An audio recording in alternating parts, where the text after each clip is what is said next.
I1 plus I2 est égal à IB. I1, on l'a ici. I2, on l'a ici. Et IB, c'est 1,5 I2. Donc, on remplace dedans. I1 V4 sur 5. Plus I2 V4 moins 1. Sur I2 3 est égal à I2, c'est ça, V4 moins 1 sur 3. I3 est égal à 1 quatrième. Alors, IB est égal à 1,5 I2. 1,5 I2. D'accord? Bon, on remplace I2 dedans encore. V4 sur 5, on reprend. Plus V4 moins 1 sur 3 est égal à 1,5, c'est-à-dire 3,5 I2. D'accord? Or, bah oui, 3,5 I2.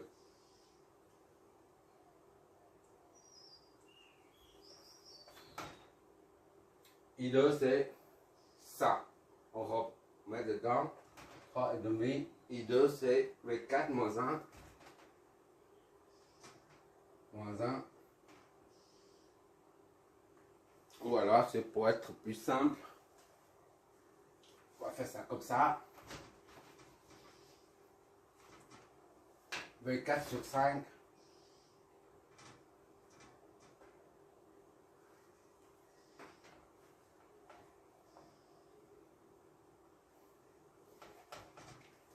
I1 plus I2 est égal à 1,5 I2.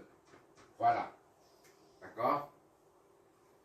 I1 plus I2 est égal à IB. IB, c'est 1,5 I2. Soit I1 moins 0,5 I2 est égal à 0. D'accord? Or, I2 est égal à V4 moins I1, on remplace dedans. I1, c'est V4 sur 5. V4 sur 5 moins 0,5 fois I2.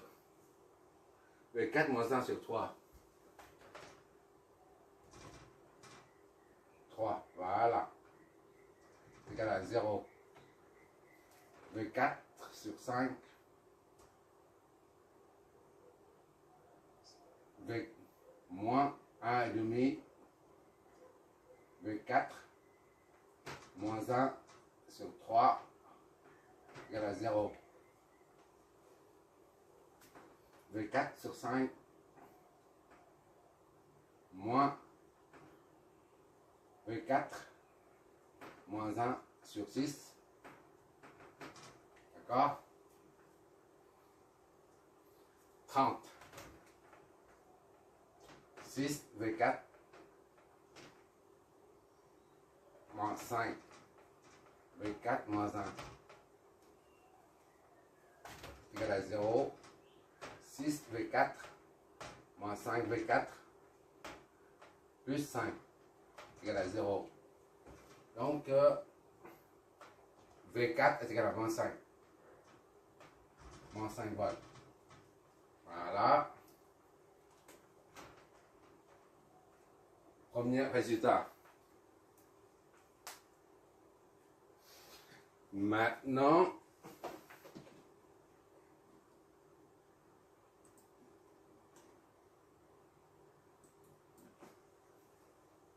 on en déduit I1, I2, d'accord? 1, l'équation 1 nous donne I1 est égal à V4 sur 5. V4 sur 5. Soit moins 5 sur 5. I1 va être 4 sur 5. Moins 5 sur 5, donc moins 1. I1 est égal à moins 1 ampère. Équation 2 nous donne I2 est égal à V4 moins 1 sur 3. Sur 3. V4 c'est moins 5. Moins 1 sur 3. Moins 6 sur 3. I2 est égal à moins 2 ampères. D'accord? I1, I2, I3.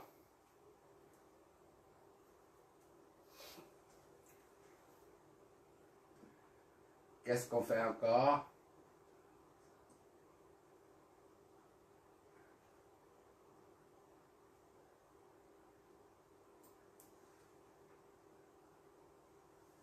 IE plus I2 est égal à I3.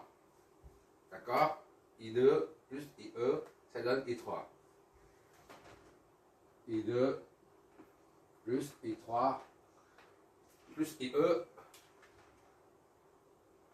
Ça arrive très souvent, je dis une chose et je marque autre chose.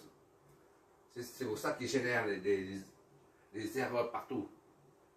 I3. I2, donc IE est égal à I3 moins I2. Soit IE est égal à I3, c'est combien? 0,25. 25 moins I2. Moins I2. Moins 2. IE est égal à 2,5. 25 ampères. D'accord?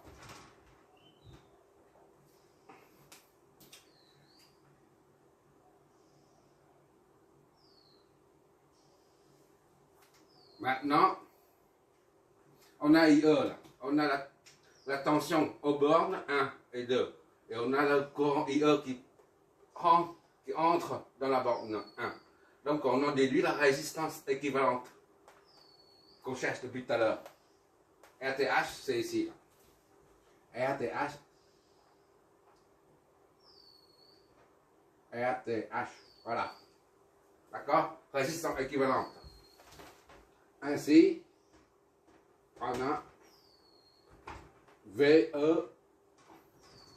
est égal à RTH, R12, disons, R1, 2. D'accord? Fois IE. Ou bien VE est égal à RTH fois IE.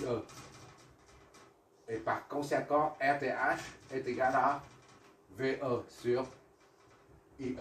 D'accord? RTH est égal donc à VE, c'est 1 volt. Divisé par IE, 2,25. Voilà. Est égal à combien? 0,044. 0,444 ohms. D'accord? Ça c'est en ohms. Soit en fraction, soit en décimale. Ça c'est en fraction. Ça c'est en décimale. Voilà, on a trouvé le premier élément du circuit équivalent de Thevenin. Il nous reste le calcul de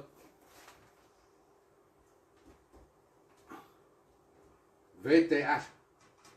Comme d'habitude, on reprend ce schéma-là et on cherche la tension aux bornes. VTH est égal à V12, d'accord? Et puis ça sera terminé. Bon, on prend directement, on calcule directement ici, d'accord?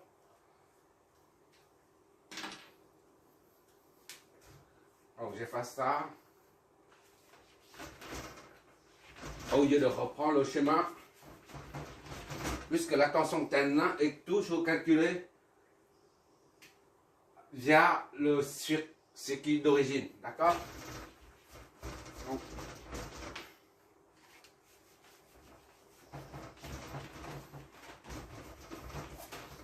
pour calculer la tension équivalente de terminal VTH, on n'a pas à désactiver tout ça. On laisse ça tel quel.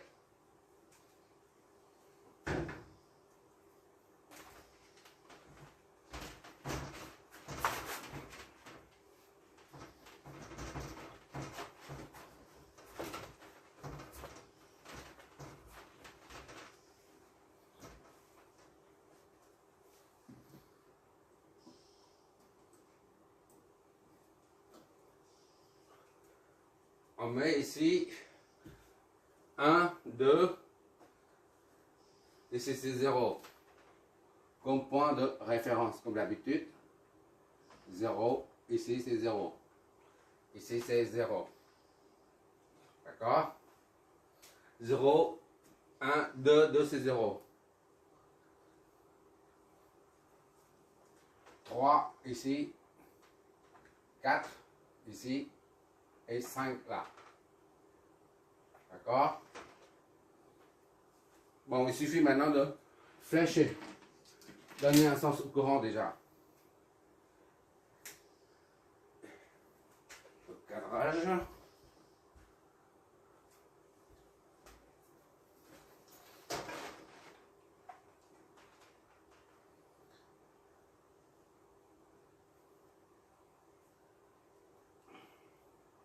On retient RTH est égal à RTH est égal à 1 sur 2,25 ohms ou 0,44 ohms.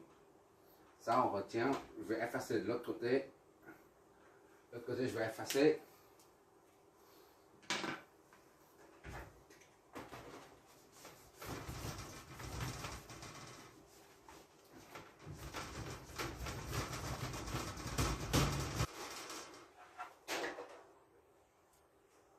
Bon.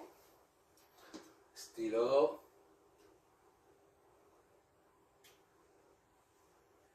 On suppose.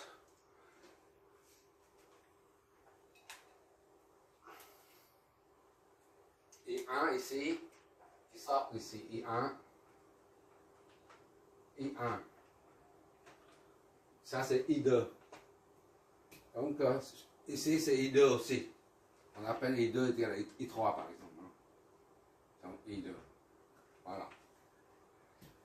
Et puis, ça débite un courant IB. IB se retrouve ici. IB. Voilà. Le sens des courants, ça, I1 arrive jusque là, IB aussi, et il doit y avoir un courant qui sort. Alors qu'il y a c'est I2. I2 descend ici, et puis jusque là, il se scinde en deux, en IB et I1. D'accord? Bon, là les flèches, la règle, ça c'est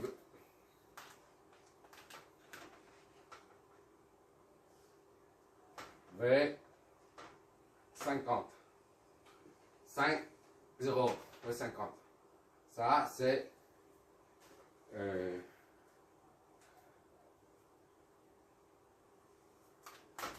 V. Ici aussi, une flèche ici. Cette flèche-là est la même que cette flèche-là. D'accord? Je mets quand même V30. Voilà. Ça, c'est V5, 4. Et ça, c'est V4, V4, 3. Et ça, c'est V3, 0. D'accord? Un récepteur, les deux flèches s'opposent. Un récepteur, les deux flèches s'opposent. Un récepteur, les deux flèches s'opposent. Voilà.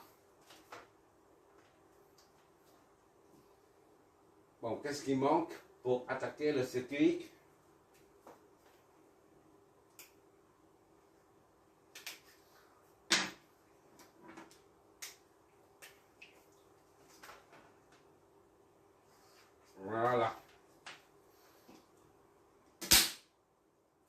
Maintenant, V2 est égal à V0 est égal à 0 volts.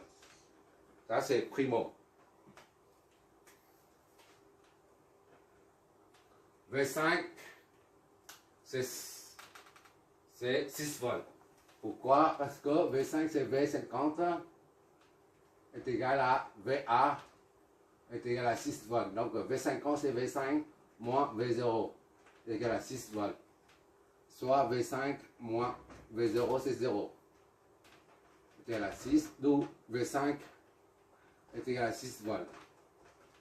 Je détaille, mais sinon on voit tout de suite. Voilà.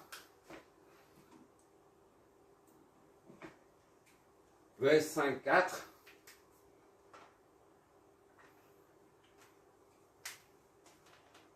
V5, 4 est égal à R1 fois I1. V5, 4, c'est V5 moins V4, R1, I1. D'où I1, V5 moins V4 sur R1 est égal à V5 c'est 6, d'accord? V4 c'est inconnu. Donc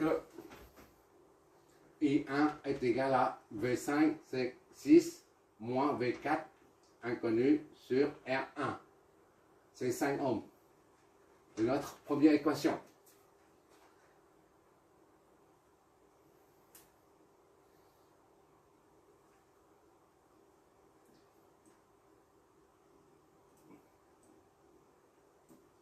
V43 et V30. V43 est égal à R2 fois I2. V43 c'est V4 moins V3 est égal à R2 fois I2. I2 est égal à V4 moins V3 sur R2. I2 est égal donc à V4 puisque V4 est une inconnue. Moins V3 c'est aussi une inconnue. V3 on ne connaît pas. Sur R2 c'est 3. Notre deuxième équation. D'accord? Et enfin V30.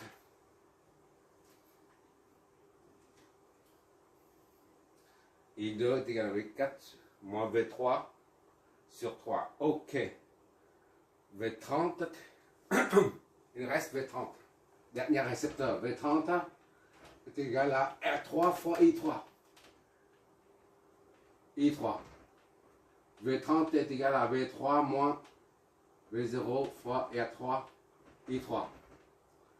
D'où I3 est égal à V3 moins V0 sur R3. D'accord? Soit I3 est égal à V3 c'est inconnu, moins 0. Sur R3 c'est combien? 4 ohms. Finalement, I3 est égal à V3 sur 4. Voilà. V3 sur 4.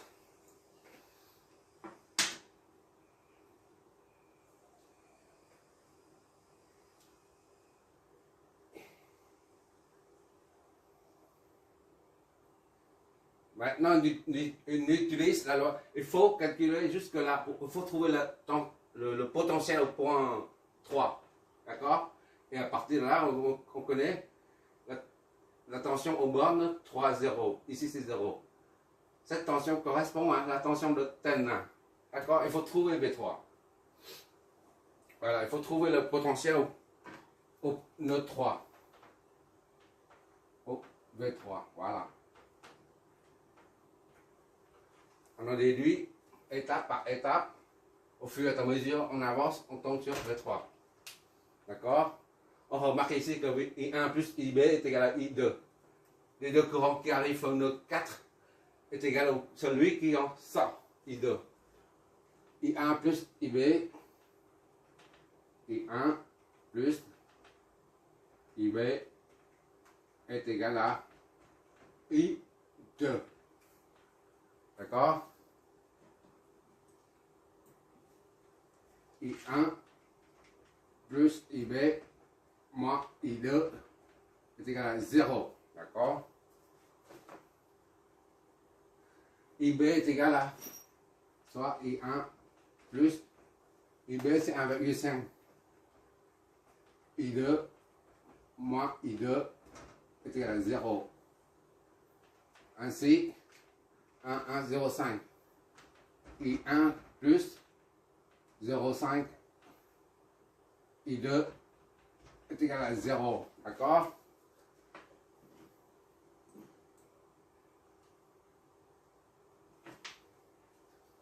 Bon, maintenant il faut remplacer là-dedans I1.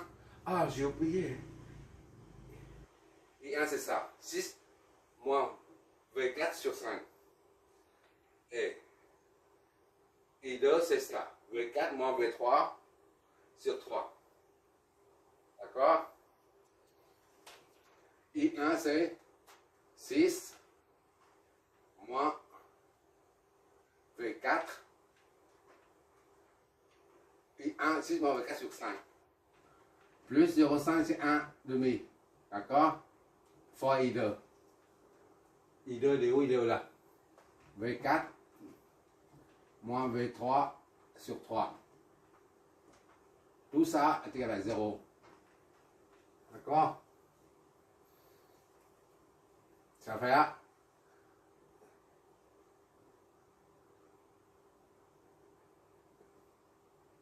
Le dénominateur commun c'est, on va développer tout ça. 6 moins V4 sur 5 plus V4 moins V3 sur 6. Voilà, comme ça on voit mieux. C'est 30.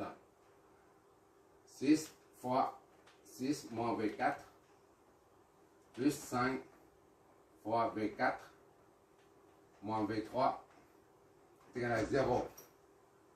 D'accord? On a V4 à trouver aussi. V4.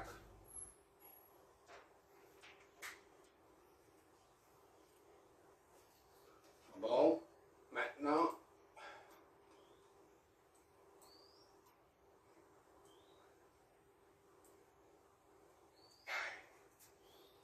je vois toujours encore 2 ou 3 lignes.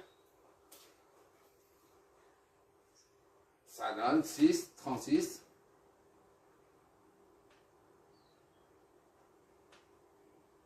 Moins 6, V4, plus 5, V4, moins 5, V3. 0. D'accord? Ça fait moins V4, moins 5, V3, plus 36 est égal à 0. C'est-à-dire V4 plus 5 V3 ou V3, 5 V3 dans l'ordre, 5 V3 plus V4 est égal à 36. Voilà. Notre équation, disons A.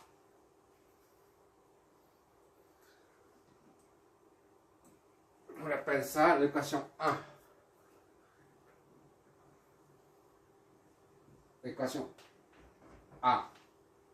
Il faut deux équations pour pouvoir trouver les deux potentiels recherchés.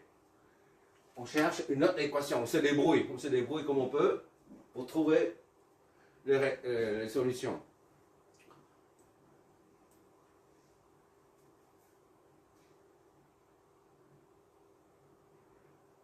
I3 il vient ici, là.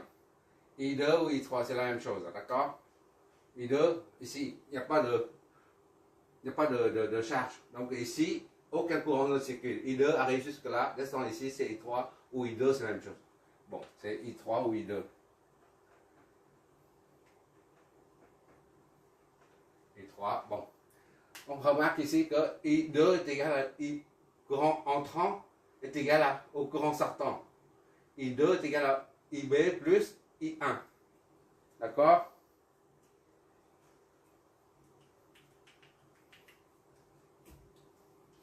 ou I3, on met I3, hein, parce qu'on a dit I3. Ça, c'est I2, là. D'accord. On va écrire. Donc, on va faire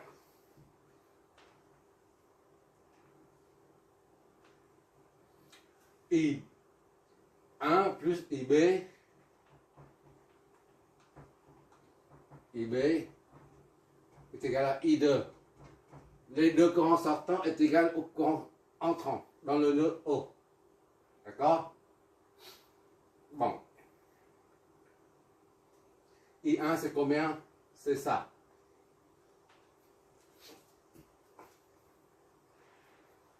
I1 c'est 6. On met I1 plus IB moins I2 est nul. On passe de l'autre côté. I1 c'est 6.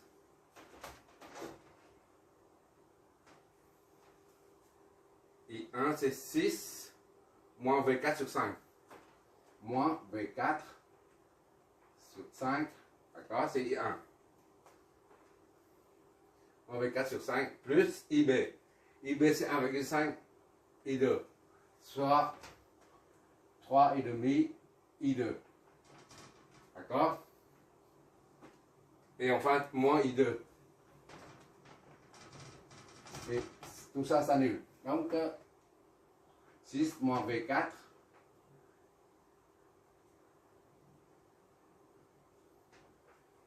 Deux fois 6 moins V4. Plus 15 fois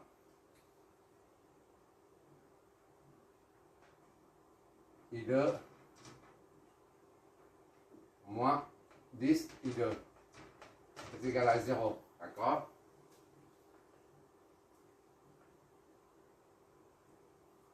Bon, 12 moins 2 V4 plus 15 I2 moins 10 I2 est égal à 0. Donc c'est 12 moins 2 V4 plus 5 I2 est égal à 0. Or, I2 est égal à V4 moins V3 sur 3. 12, on va mettre 12 moins 2 V4 plus 5 fois I2. I2 c'est V4 moins V3 sur 3.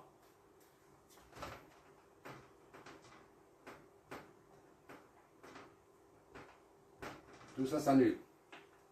I2 c'est là. V4 moins V3 sur 3. On va supprimer les dénominateurs. Ça donne 36 moins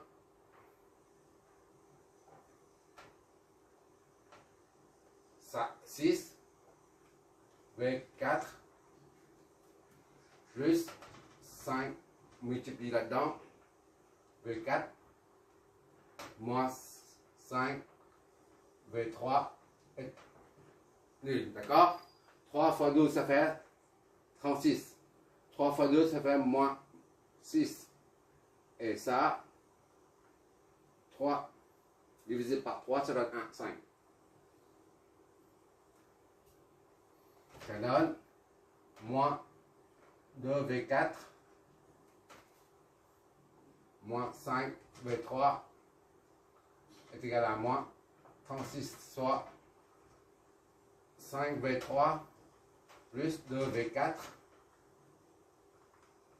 est égal à 36. Notre équation B.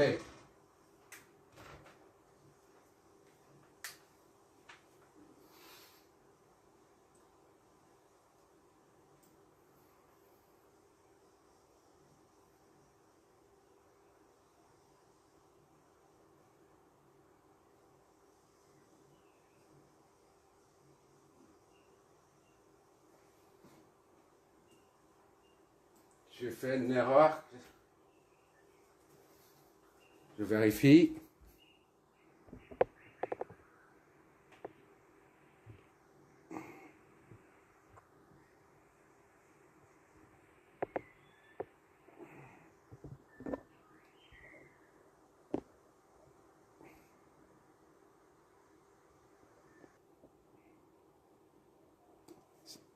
J'ai fait une erreur ici, là. Moins 6 plus 5, ça fait moins 1.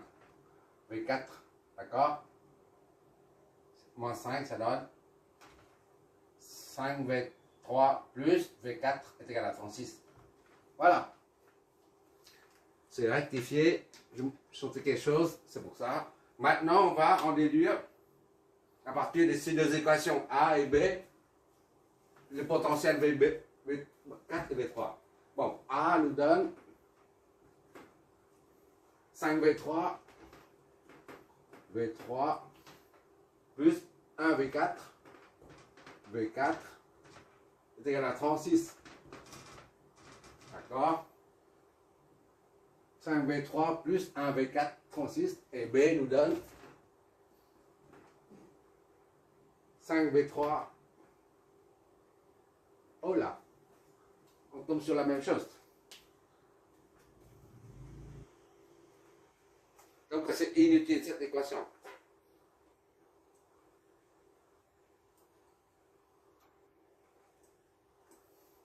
Ce qu'on vient de calculer là, c'est inutile. D'accord? Ça arrive, hein, ça arrive, c'est pas la première fois. Des fois, ça arrive qu'on fait des répétitions. Bon, on n'a pas besoin de cette équation. 3 plus le 4 égale à 36, on l'a déjà. Donc c'est inutile. Donc il faut chercher. C'est bien de tomber sur ce genre de problème. Comme ça, on voit notre raisonnement. Ah, c'est bien de tomber une fois dessus. Ça signifie qu'on part d'une façon ou d'une autre, on retrouve le même résultat. Au lieu d'utiliser ça, là, des nœuds à ce niveau, eh ben, on va faire I1 plus IB est égal à I2 là, ici.